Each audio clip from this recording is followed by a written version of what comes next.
It's going to continue on. A song about a young man from Belfast. His name was Volunteer Tom Williams. For those who are in love. Going to continue on for a song for two friends up here. Dedicated to the Kilsyth girls. Here we go with the Crumlin Road Jail.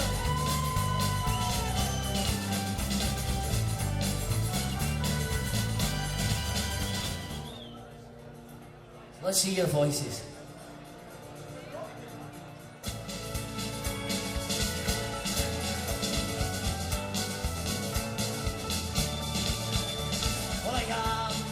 It was taking rebel music to a new place, I think, you know. I mean, it took it to a different level. I thought they had a great sound, I thought Gary was a great singer. I mean, it was just so different. It was full of energy. It was just full of enthusiasm. I think this is a punk record, without a doubt. They could listen to that album and feel as if they were there, part of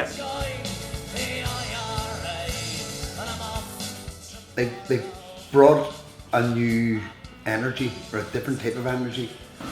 It just related to you more when you were younger, I think. 4 young guys, totally different sound.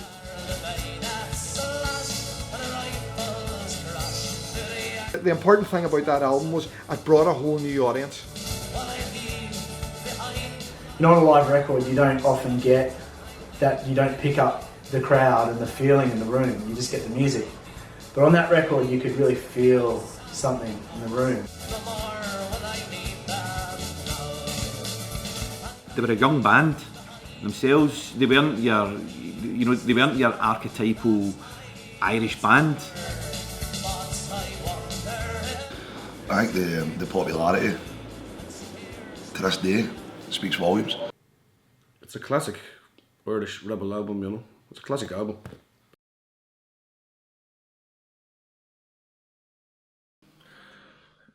I first heard the album probably just after it was released, and it was like a breath of fresh air. I listened to all the older stuff, Christy Moore and all that, and with the drums, it was just uplifting. Really good, really good, really good. The first time I came across Éire Óg was we were playing. I was in a band called the Screaming Band Lads, which was a kind of rebel punk band, and we were playing in the New Lodge Folk Festival, and somebody says to me, "Have you heard this band, Éire Óg?" Now, at the time, I had kind of come to the end of listening to kind of rebel music. I had kind of grew up listening to it during the 70s and 80s, and I kind of thought that form of rebel music had kind of lost its, you know, there was no sting on it anymore for me. And I remember going up the stairs. It was a bar called Dicey Riley's in the New Lodge, and got up the stairs and opening the doors, and that place was fucking rocking.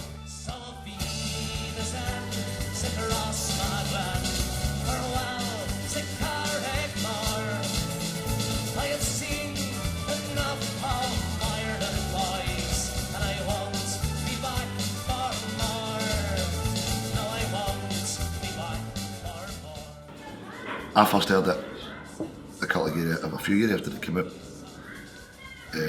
I used to go to Manty's house after school, and I used to rake through my cousin's CD library. There was always 2 CDs I played. Was Éire Óg live at the Brazen and the Jungle G's, but it was always a Brazen. I think I actually broke it. Yeah, I first heard the album it was in Rocky Sullivan's in New York, Chris Bourne's bar, and I'd never heard anything like it before, you know. It just kind of jumped out of the jukebox, and it was so incendiary, you know, so raw and so passionate, and you knew that you know, every note and beat and word was being played and sang with every fibre of the band's being, you know. And it was like the Pogues or something when I first heard them, you know. One thing I was really struck by when I saw Éire Óg live was the level of musicianship. It was just there, you know what I mean? They were playing, it sounded just really great. The first time I met him, I do remember, I thought he was with a rock band or something. He had hair down to his backside. Seriously. I'm going, I wonder who this guy is. Thought it was a Hell's Angel or something. And then you're up and start doing Rebel songs. That was a shock to the system, I can tell you. First time I heard it is when my cousin had gave me the CD. Must have been about 14, 15-year-old. And she thought, I just have a listen to this. Just unbelievable. Just the power, the way the songs come across, just different from anything I've ever heard before. Probably about 17, 18 years ago, it would have been just going to the games on the Celtic bus, and there was always people bringing new CDs, because for years it was just maybe the Wolf Tones and stuff, and there wasn't really anything new out for a long while. And then when that came out, it was just played constantly, coming back and forward to home games or away games. It certainly became part of fan culture. It rolled into something. It was an identity that Celtic supporters picked up on very easily. We played on buses. I remember going to the games, being played on the bus all the time.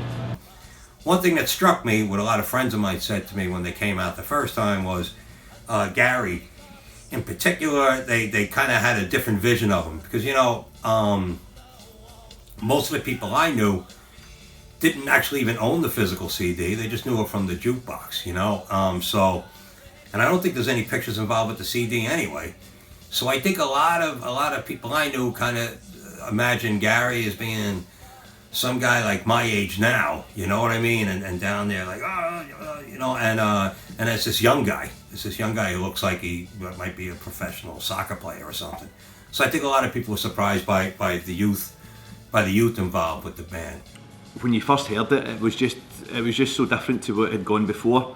You would listen to albums, you know, things like the Wolf Tones, Ray McAreevy, the Wolfhound thing, all very kind of easy going, singing the songs in a very kind of easy style. Then this album came along, it had drums, it had bass guitar, you know, it had an electric guitar, never heard of. And it was the first time I had ever seen anybody using a snare drum, you know, or a drum kit.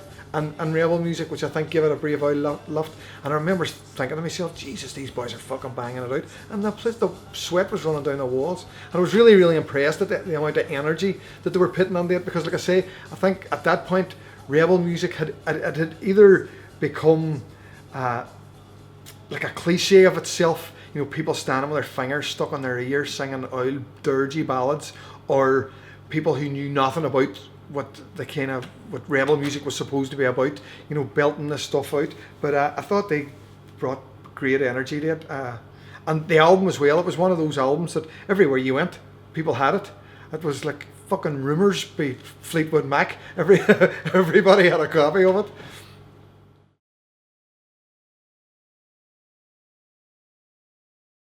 Aye, so the band probably started when we were about 16. We were still at school at the time. And obviously Gary was in my year at school, and I knew Gary played the guitar.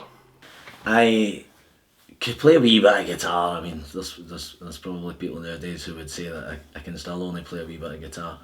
Gary was always a showman, even at that age, believe it or not. Do you know what I mean? He had a talent for it. Paddy would have been the big driving force, no doubt, of putting together the band. We, as I said, we were in the same year at school.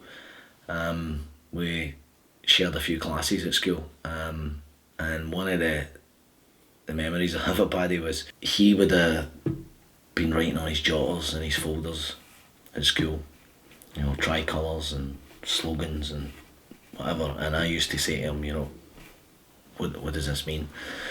What does this, you know? And so Paddy would explain to me, and so this was the first explanation I'd ever had for what the words Chucky Allah meant that came from Paddy. He was certainly becoming politically interested in these things long before I was. You know, the seeds were already sown in him at that point, and this is where I was getting my beginnings of this from. So I grew up in what I'd say was quite a musical household. There was always singing and storytelling, things like that going on, and always going to Cayley's from a very early age. From as young as I can remember, the age of 3 I was going to Cayley's listening to Irish music. And then I probably started learning music when I was about 10 or 11. Probably took the drums up about the age of 14 or 15, playing in Cayley bands and stuff like that. And then straight from the Cayley bands right into the Rebel music. I used to love doing drama and stuff at school, and That's when I probably first realised I could sing in front of people. I fairly enjoyed singing. I just didn't really know where that was all going to take me at that point. I went over to Ireland for a few years to go to the Gaelic College and study Gaelic over there, and I met a lot of people from the north. They were all very politically conscious, and they were obviously because of the areas they came from, and they were into Gaelic, the Gaelic language as well. So that had a massive influence on me at that time. We'd be going to the Brazen, we'd be going to McNee's, we'd be going to, Birds and Squirrel, wherever there was a band on, And I remember the first time that I ever went into McNee's on a Sunday afternoon when I was 16, climbed over a wall, went in, and the Blarney Pilgrims were just about to start, and then the drums have just come in crescendo. All the music was just like a wall of sound. It was unbelievable, and I felt it, and the hairs in my arms were standing in the end, and I was like, this is something else. I need to do this. This is my calling in life. So a few years we decided one day at school we were going to go and watch a football game in the Brazen Head. So off we went, about 4 or 5 days, over at the Brazen one day. 16 years old.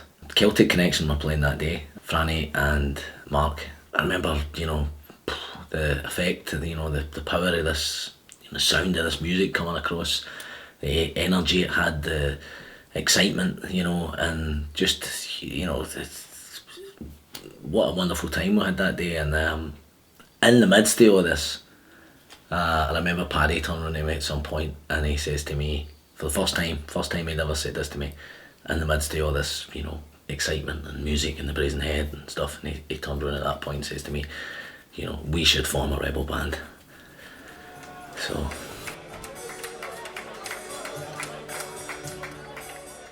I remember meeting with Paddy I'm pretty sure we were still in school, probably RE. This is where the idea became a plan. That day I remember sitting talking to him for about an hour or so about this idea of forming a band and the logistics of how we were going to do it and stuff. And there was a boy in our year as well whose name was Chubb at the time. He played the bass, and we wanted the sort of classic rebel lineup. So we wanted a singer, drummer, bass player and a mandolin player at the time, we thought, but we couldn't find a mandolin player. Nobody played the mandolin. But my brother, Colin, he played the electric guitar, so we thought, well, we'll see what we can do. Maybe electric guitar would do, but we discovered that if you put the capo on the electric guitar at the 12th fret, I think, that you could get a sort of mandolin sound out of the electric guitar, so that'll do. Anything just to get everybody together and get the thing on the road and get it started.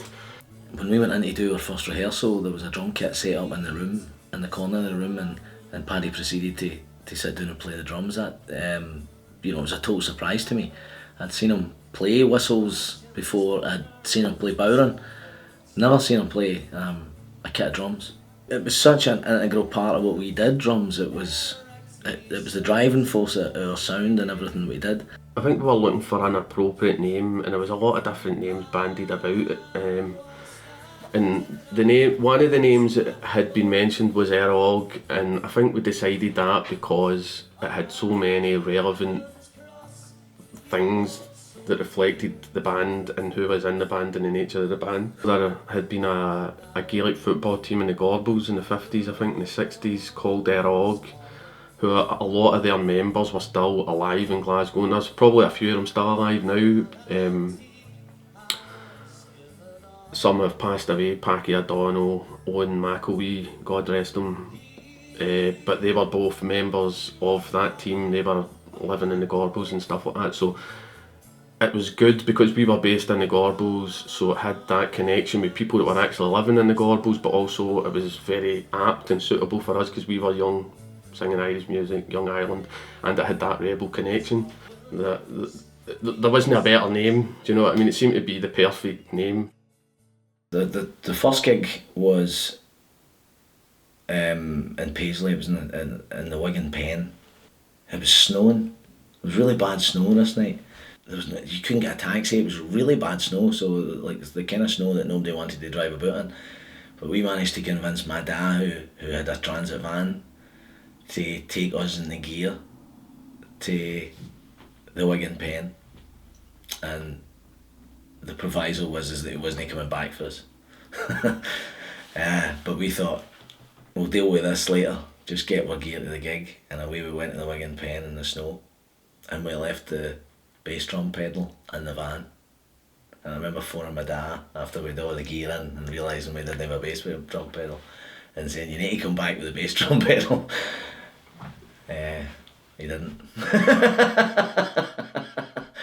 So we did the gig with a snare drum and a bass, a guitar, and Colin was playing his electric thing, still waiting on the mandolin.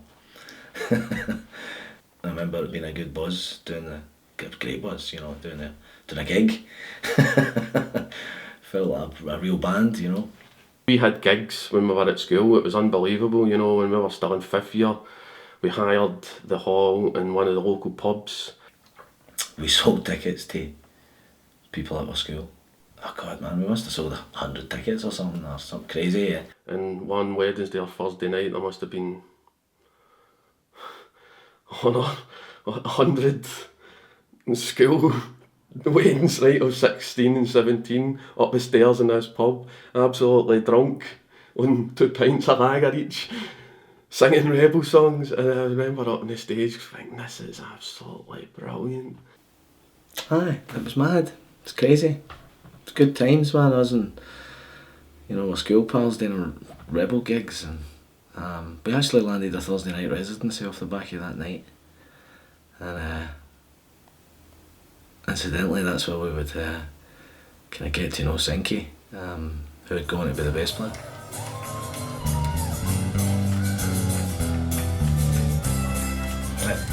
At that time as well, we were watching loads of other bands. We were playing gigs from time to time, but we were, you know, if we didn't have a gig, we'd be watching a band. We'd be picking wee bits for them. We'd be, you know, watching what they were doing and how they played the songs, and at the breaks and at the end of the gigs we'd be talking to them, we'd be telling them that we were, you know, in a rebel band as well, and in fairness to all these guys, they were really good with us. The volunteers were always very helpful and always very friendly and supportive to us as young musicians. In fact, all the bands at that time, well, when we were starting it, bands like the Volunteers, Arthur and Rye, Charlie and the Boys, the Blarneys, and Gallimore, Johnny's band, Johnny Waters' band. But because they were so encouraging to us and so helpful to us, it gave us a platform, it gave us a security blanket as well, that we had these other guys that were watching our back and giving us good advice. They couldn't have been more helpful and more supportive, so fair play to them looking back on that, do you know what I mean? There was none of them that were trying to like say, no, you know what I mean, or yous are going to be stealing our gigs or anything like that. There was nothing like that going on. They were all very helpful and all very supportive, so I think the band owes a big debt and a tip of the hat to all the guys, definitely. It feels like it's not enough just to say that we owe them a great deal of gratitude, because, you know, but we certainly do. There's no doubt about that. Colin was doing most of the kind of organising of the gigs because he was the only guy that was old enough to go into a pub. Something obviously happened in the Argosy, and away we went to Franco, and we managed to convince Franco to give us a Thursday night in the Brazen. I can remember my dad talking about a young guy coming in and annoying him initially for gigs, but I remember that's why it started on a Thursday night, because we never had a Thursday night, and then he decided to get them underway by giving them a Thursday night. I can remember the first gig. What I can remember of it was mostly people's faces and the reaction on it when they started up, thinking, what is going on here? Because initially they were a wee bit on the rough side. And it was giving us places to play. You know, you need to play music to get better at it. And we were getting the chance to play in the Brazen on a Thursday, and we were playing the Squirrel, you know, probably once a fortnight. We get the odd gig in like Birds and a couple of maybe other pubs in the Gallagate. So aye, that was the beginnings of the gigging, and the beginnings of the opportunity for us to start to play at diddy gigs and, you know, get on the road.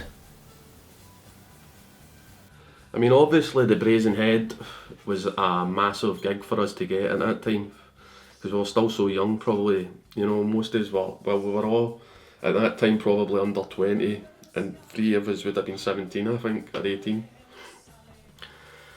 So to get such a high profile gig like the Sunday night residency in the Brazen Head was really a big thing for us. You know, it was massive. Chub came to us at this point and said that, you know, we'd noticed he was starting to pull back a wee bit, but he came to us at this point and said to us that he didn't really want to keep doing this, because he was taking up too much of his time and what have you. But you know, so Chub left the band, and no animosities or whatever. But we needed a bass player. Sinky came in as the bass player, and that was, you know, the lineup on the CD complete. It was good for us. It was good to have somebody like that around us, you know. And he also had that kind of punky, fuck you attitude about him. And I think he brought that to his playing. It wasn't orthodox, you know, but it was aggressive, and it was the way that, you know, we played as well. So it was, you know, it was a good fit for us.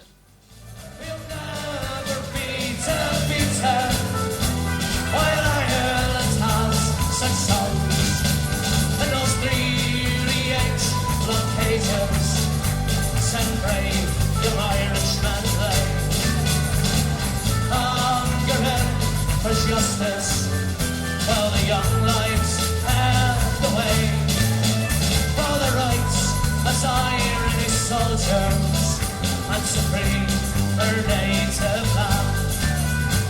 They stood beside their leader, oh, the gallant Bobby Sands. I remember when Franco's idea. Franco was the owner in the Brazen Head at the time. He had approached us and put the idea to us about doing live at the Brazen Head, live album, recorded live in the pub. My dad told me what his idea was to get the CD made with them, and my initial reaction was, don't do this, nobody's ever going to buy this, it's a bad idea, but obviously turned out to be completely wrong. I remember it being really a good gig and being quite happy with how it went and everything.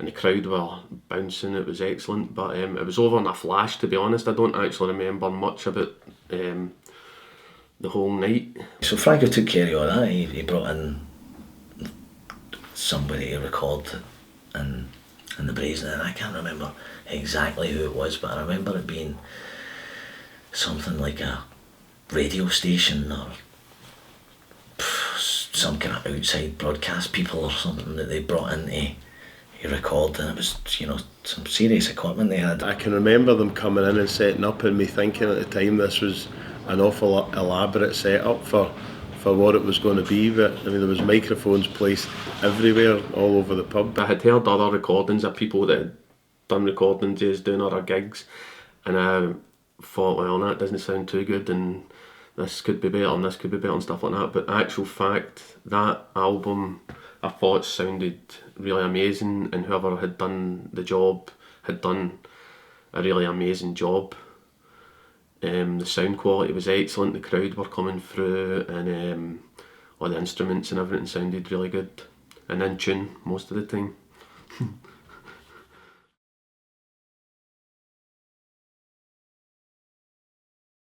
What stood out for me for the Éire Óg album, I think was made it a bit different, was the guitar sound that Colin had.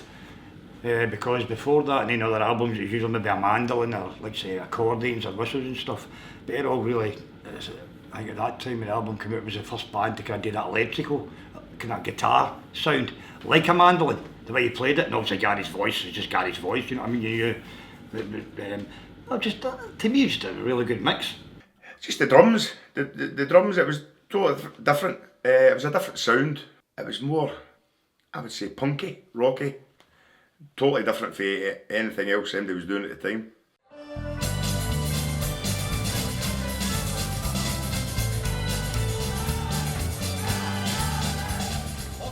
I think Éire Óg done with rebel music what the Pogues done with kind of Keeley music. You know, they done the same thing. They kind of injected a bit of life and energy into it, where I think here it was kind of falling down. In a lot of ways, it's similar because you're playing a snare drum and a bass drum, but in a Keeley band, it's more about just keeping everything in time and sort of maybe, you know, in hand coming through now and again. But you need to be very, you know, in time and held back and stuff like that. You don't want to put anybody off. Whereas with the rebel drumming, it's all or nothing, do you know what I mean? I think you just throw yourself right into it and it's like boom. I think what made it different at the time, there was a lot more drive, a lot more energy put into the music that Éire Óg were playing at the time. You know, it was a lot livelier than some of the music on the folk scene at the time. Yeah, I mean, one of the big things to me when it hit me right in the face was there's a rebel band, bass guitar player, and a drummer. He's going, what am I doing? We're kind of drums on the stage. The drums stood out. But it drove, it did drive it, brought a different energy to it, completely different energy to it. There was also a couple of different songs that I hadn't heard before. You know, songs like Bring Them Home and Going Home British Soldiers, and probably at the time all over Belfast and maybe all over the north and south of Ireland, there was kids running up and down the street singing Go Home British Soldiers, Go On Home, and probably it was the only time they were allowed to curse and get away with it. It wasn't what I was used to hearing in regards to rebel music at that time. Like I said previously, there was the Irish Brigade, Wolf Tones, Barleycorn, Kathleen Largate. Nothing was like that sound of the drums and the bass. It was heavy, it was powerful, so it was. I always listened to bands like the Wolf Tones and Blarney Pilgrims, Luke Kelly, the Dubliners, all that kind of music. So for me it was different because it was younger people playing the songs. But for me, I was 14, 15 year old, just started to learn how to play the guitar. And you're looking and seeing these younger guys playing the guitar, singing the songs the way they were singing them. You're just saying, fuck this, you know. Give me plug that in. It's the way the songs came across, how powerful they were and how loud they were. And it was just that's the way I feel the music should be sang, the way it should be played. We didn't have an awful lot to offer, and you know, we weren't great musicians.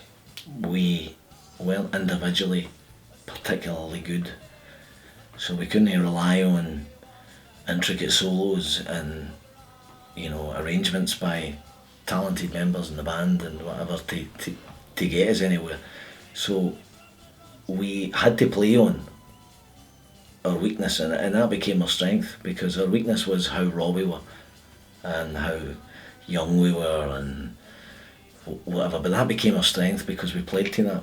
We sped up the songs, we played them with more pace, more aggression, and that all came through, I think, being young, because, you know, I don't know if I could do that today with the same energy and the same pace and all that for 2 and 3 and 4 hours at a time the way I could then.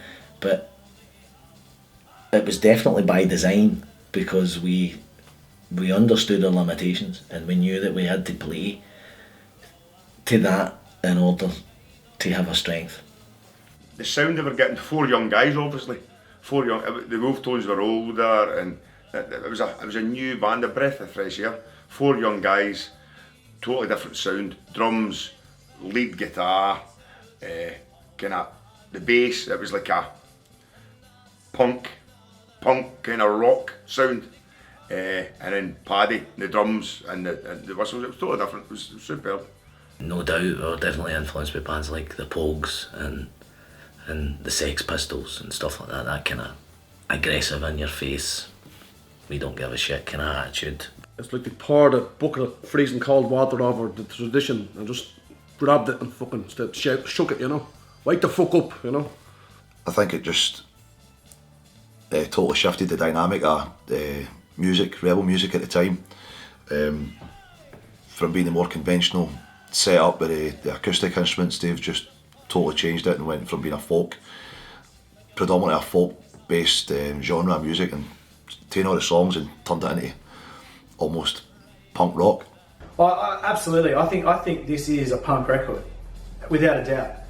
put the drumming aside, which has got that sort of like nice snappy snare, which kind of puts it in the punk world anyway. But like, just in terms of what it says and does, it's youthful, it's energetic, it's defiant, it's it's unapologetic. It just does. It's just, and that's punk rock by definition. You know what I mean? It's just honesty at its core, and it delivers it with pure conviction, with a good snare, and that's punk rock. They were all kind of young boys. There's probably a generation gap between them and the rest of the other bands that were out at the time.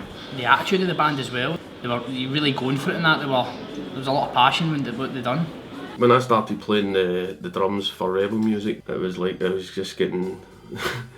I was possessed by some other force that was having to come through. Do you know what I mean?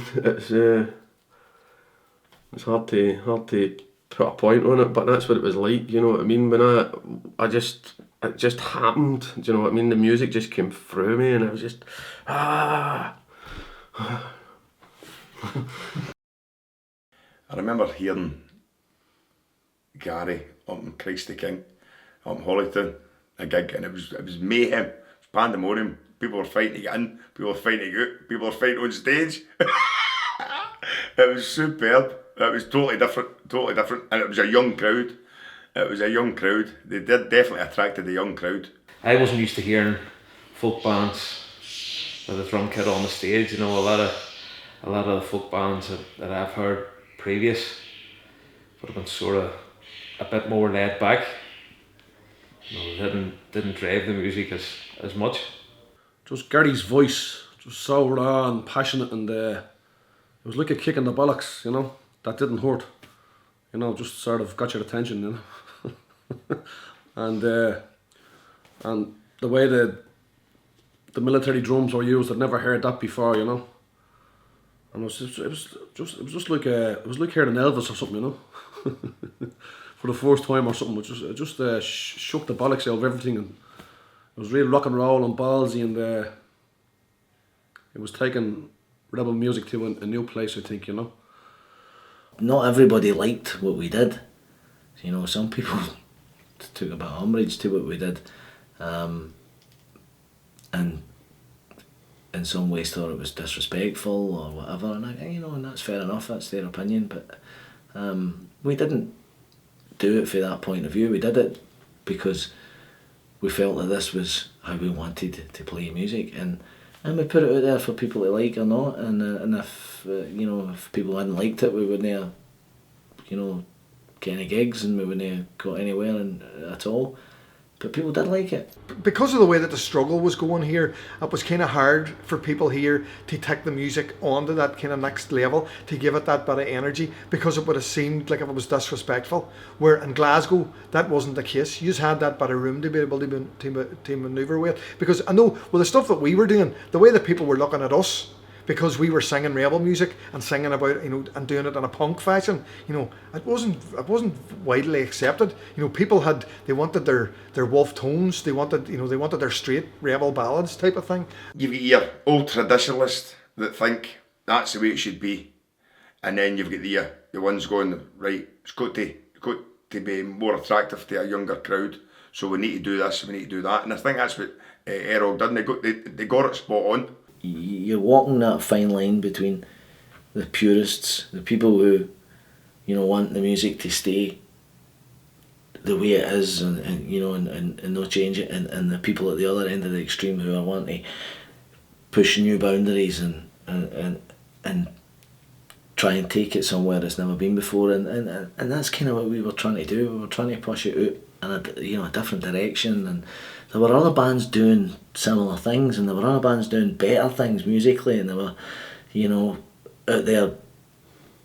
Our thing was just all about energy. It was all about how we put this across. But the only thing that I think that made it stand out was the youth and the energy and the passion, and that's obviously can take you a long way.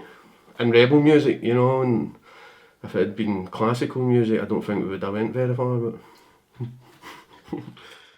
I know this might seem kind of obvious, but because they didn't grow up here, they brought a different energy to it. They didn't have the same, like I say, they weren't sticking their finger in their ears and singing these dirgy ballads. they were giving it lulty. And I think that's for young people who kind of who became involved in the struggle around about that time. That's what they needed. They needed an album. They needed a music. They needed something that they could jump around to. Where and they give it to them, and I think they did in bags. I suppose the album kind of stood out because of just the raw energy and uncompromising delivery, you know, and it had me going around Rocky Sullivan's looking for a pike, you know. I gotta say, it was unlike any sort of rebel music that I had heard before that, you know. But I think it was really the bass and the drums really with a difference, maybe. I think they offered a few fellas when they first started because of the sound they were getting.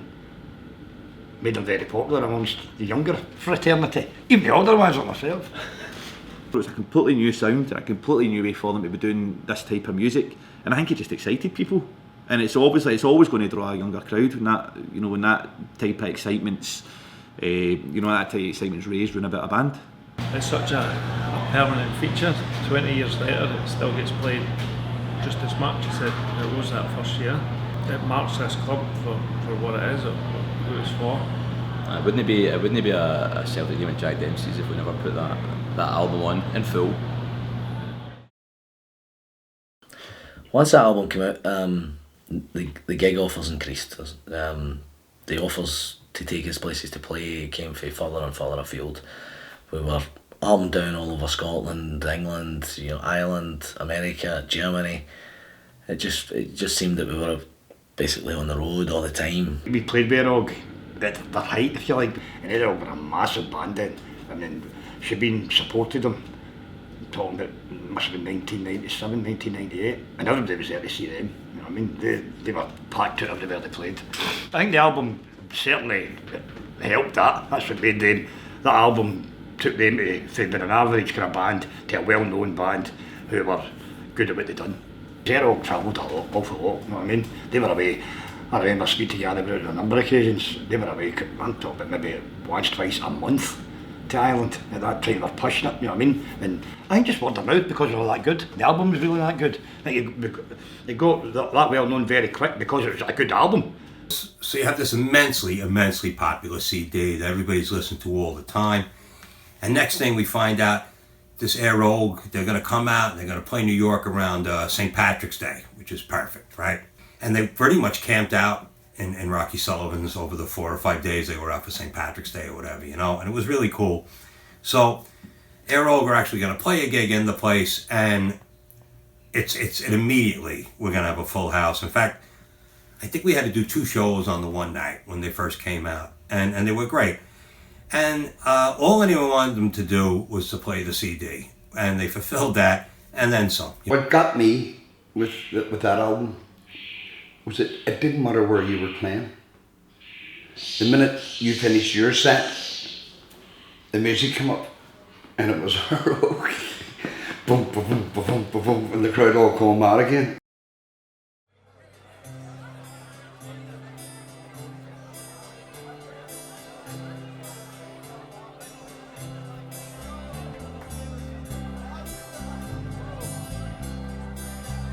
Oh, my name is Joe McDonald. From Belfast town I came. The songs that Gary sang and that we were writing as well, it was the alternative news. It was the news that you wouldn't hear, or you wouldn't hear on the television or the radio, and you wouldn't read in the newspapers. And I think I said to you earlier on that if you wanted to follow the people's struggle, you always referred to and listened to their songs, not the history books. Listen to the songs, and that's what Gary did in his own way. He was a historian. His songs tell the history of what happened in the north. Because that was the way that I kind of learnt my politics and my history in regards to Ireland was through the music. You know, it was through those rebel ballads, the Wolf Tones, people like Cruncher, the people in No Property. That was how I kind of learnt my politics. And I think for a whole, that group of people who kind of grew up during the 80s after the hunger strikes, that was how they kind of got their politics. I suppose the album's very relevant, you know, because if you want to know what's going on any history, you know, you don't look at the news or read the newspapers or look in the history books, listen to the songs. Gary opened me up to a world of Irish music. You know, I knew a little bit, being an Irish Australian descendant. I knew a bit, but I didn't know much. And actually, it was through an encounter with Gary and his music that opened me up to a lot more Irish music, and like people like Damien Dempsey, and as a result, as a musician, you know, I feel more confident and more able to sing about my Irish heritage at times. It was something I had never really explored or done, but through sort of the music of Gary and that opening up to the wider Irish music world, it gave me the ability to be confident and to be proud to a certain extent about being of Irish descent and being okay to sing about that and wear that as, I suppose, as a badge and enjoy and celebrate that. It was young music, even the name itself, you know, Young Ireland. It said everything. It got pretty much a whole generation of, you know, young Glaswegian Irish, Republican minded, you know, that sort of thing. Got them into the whole scene. Definitely, I think it inspired the majority. Well, definitely inspired the majority of younger bands. I know it inspired me personally, and you can see a lot of Gary's influence within bands on the scene to this day, and Éire Óg's influence as well. I would say that it influenced us getting a drummer in, because she been first started for the first 6 months, a year maybe, we never had a drummer. Do you know what I mean? And then we've seen how much the Éire Óg album was encouraging the younger ones to start getting a bit more involved. They brought a new energy, or a different type of energy to it, which is brilliant, which is encouraging me to even look at the next album that I'm doing. I'll be putting a wee bit more energy into the songs, and that changed my own spirit of what I do. But yeah, it's been brilliant, and it's widened. It's made the Irish Republican music a wider audience, a much wider audience. So it has. So it's been beneficial in every sense of the word. But no, good stuff. Keep it up. Keep doing it. Having worked at the Brazen Head for a few years, and you know, the scene of the recording, there was a lot of people would come in. You know, a lot of the Irish lads specifically would come in because they were so influenced by that album being recorded all those years earlier. There's a huge legacy from the album. I think without the album, I wouldn't be playing music. A couple of the songs that I do now, or that we do just now in the band, they're basically ripped right off of Éire Óg. Sorry, boys. Most of the songs I had heard before, if not all of them, but it was certainly a new take on it, you know. There was a great energy, really, that you heard underneath these songs. I think another key thing, which why it's such a great CD, is they're just great songs. Those songs have been around for a long time, or a lot of them have, and because they stand the test of time, you know what I mean? They're just good melodies, and I think the lyrics mean a lot to a lot of people. I think that you've got young Scotch men and women performing music on the like of Tom Williams, who was hung in the Crumlin Road jail, which is a stone throw from where we are now. It certainly keeps the spirit of Irish Republicans in the way, whether it's in Glasgow or whether it's in Glastonbury, I don't care, but it is keeping that soul of republicanism alive and kicking. So it's what a privilege, you know what I mean, to be able to say that as an Irish Republican, that there's thousands and thousands and thousands of young men and women who are inspired by that type of music. Sometimes when the music travels to the likes of America or in and around Europe, you find it's more laid back, more subtle. Whereas when the music travels to Scotland, or Glasgow in particular, I find it's driven more. There's more energy put into it. When it comes back, it's pumped out there, you know, and it's sung from the heart. You come in here for any game, you're going to hear that album still to this day. It's like 20 years later, you're still going to hear that album. And everybody that comes in recognises any part you put on and they'll join in right away. That's 20 years ago now it's been getting listened to, but getting listened to for another 20 years, 30, 40, 50 years. They guys were the real deal. You know, they were great musicians and they were the real deal for delivering the music. And There was no hiding it at that time either. The music spoke for itself. Right. Yeah, look, the thing that stands out for me about this album is that it had that ability to capture the whole moment of that night. But, you know, I've never been to the Brazen Head. I didn't even know about that band when they made that record. I was a latecomer to it. But by putting that record on and listening to it, I can be in that room. And that's what makes it so special for me, because there's a million live records out there, but very few people actually get to capture that whole experience of being in the crowd, and that album does it just incredibly well, whether it's by luck or maybe it is the good drumming, I don't know, but you know, it puts you there, and that's what makes it special.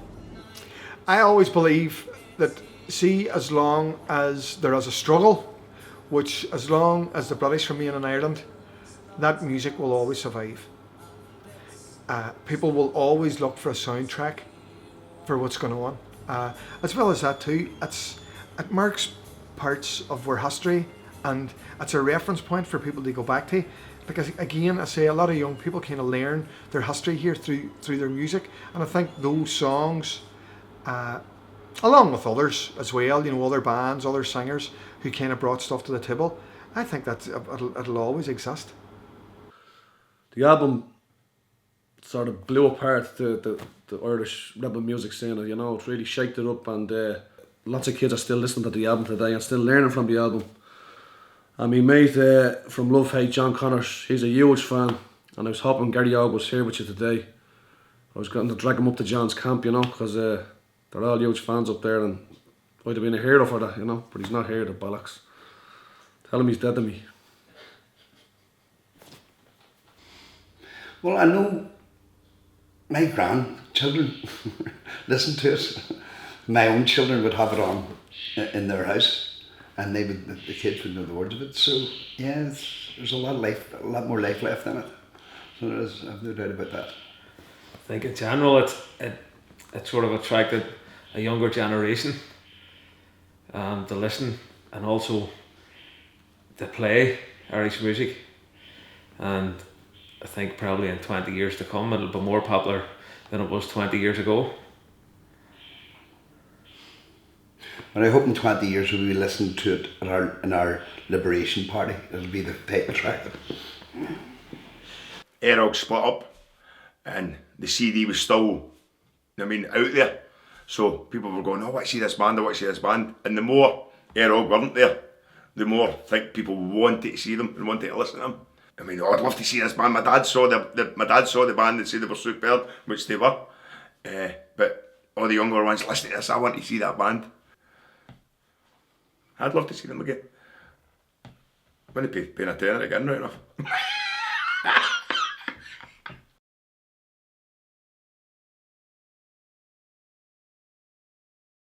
It took probably 10 years before I looked back and thought to myself, no, well, in actual fact, it's not about the musical perfection, do you know what I mean? It was just the pure, it was the spirit, I think, which is rebel music is really all about, do you know what I mean? The music can be absolutely perfect and technically perfect and stuff like that, but if there's no that feeling and spirit and emotion, it doesn't mean anything, do you know what I mean? So there was mistakes, but I don't think you can fault the passion and the spirit and the feeling, do you know what I mean? And the sincerity that came through in it.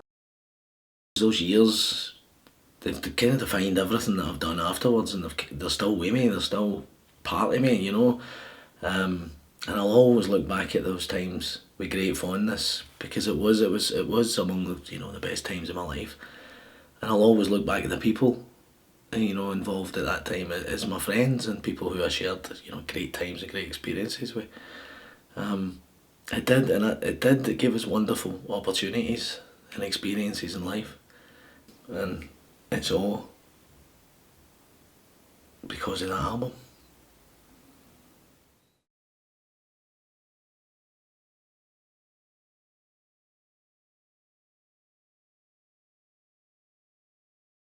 And open up your hearts and they'll sing to you the song. Let the people sing the stories and their songs, the music of their native land. The lullabies and battle cries and songs of hope and joy join us hand in hand. All across this ancient land, throughout the test of time, it was music that kept the spirits free, the songs of the years and the mind. Take it down from the masked Irish traders, it's the flag we Republicans claim. It will never belong to Crusaders. You have brought on it nothing but shame. So leave it to those who are willing to hold it through war and in peace, to men who intend to do killings until Britain's tyranny is ceased. Take it down from the masked Irish traders, it's a flag we Republicans claim. It will never belong to Crusaders. You have brought on it nothing but shame. Well, you murdered Sir Bradley and Rory, you butchered young Richard and Joe. Your hands with the blood are still gory.